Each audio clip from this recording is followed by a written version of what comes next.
Well, Mike Rowe has, of course, long been a champion of dignified, old-fashioned labor, the kind where you get dirty, but that doesn't mean he is closed-minded or averse to new technologies. In fact, his new show, Returning the Favor, is one of the biggest things on Facebook.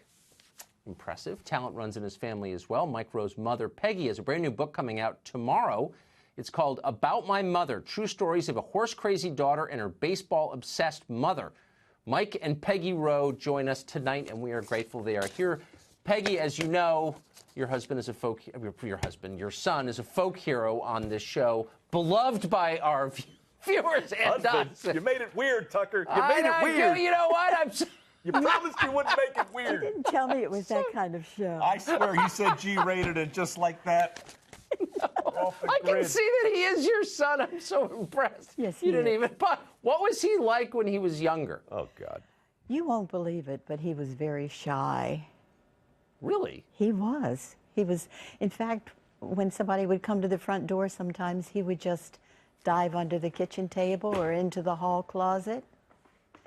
And he was a neat freak. He didn't want to get dirty.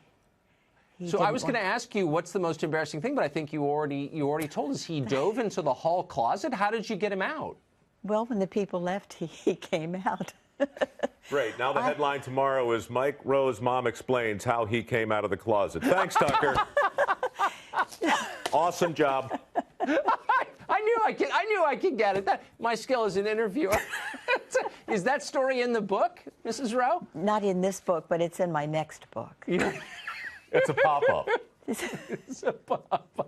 Have you read this book, Mike? Read it. I wrote the foreword to it. And honestly, you know what makes you awesome? Last time I was on your show, we were talking about good news. And I said, the next time I'm bringing my mother. And you said, go ahead. And you meant it. So I'm sitting here with my mother because she's written the ultimate book of good news. She's been writing me stories for years. I started reading them on Facebook. Publishers fell in love with them. And a book popped out. And this is a book, 19 stories about growing up next to her mother, my Nana, and the two of them together, absolutely nothing in common, loved each other dearly for 70 years.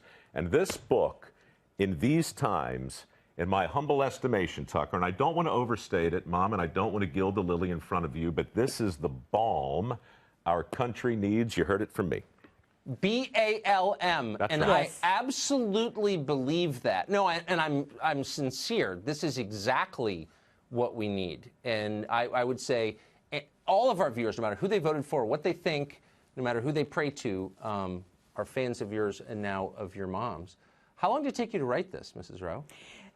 Well, I've been writing it for years, actually. I have written several stories over the years and published them in newspapers and magazines. And the response was so positive. People loved a feel-good story, and they're true. And so I decided to write some more and put them together in a book. You want the true story, Tucker?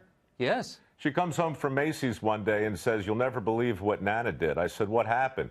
She said, "Well, I was pushing her in a wheelchair, and she saw an Orioles jersey. She was crazy for the Orioles. She leaps out of her wheelchair, takes off her blouse, puts on the Orioles jersey. My mother has a heart attack, says, 'Mom, what are you doing?' Nana says, 'Nobody cares. I'm an old woman in a bra.'" Right? Then she knocks a mannequin over. The head falls off, rolls down the aisle. People start scattering. Mom comes home and says, "Michael, I think the time has come to write a book about your grandmother." So Nana was not hiding in the hall closet when people came over. She sounds like she's pretty self-confident. She was awesome. I love that. It sounds unbelievable, but every word was true that he just said.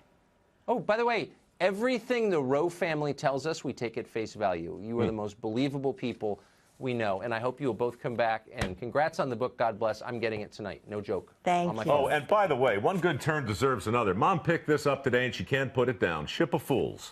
Fantastic. My kind of reading. Don't read it. It'll make you sad. It was great to see you both. Thank you very much. And Thanks, Tucker. Thank you for having me. Be well. Appreciate it. See ya.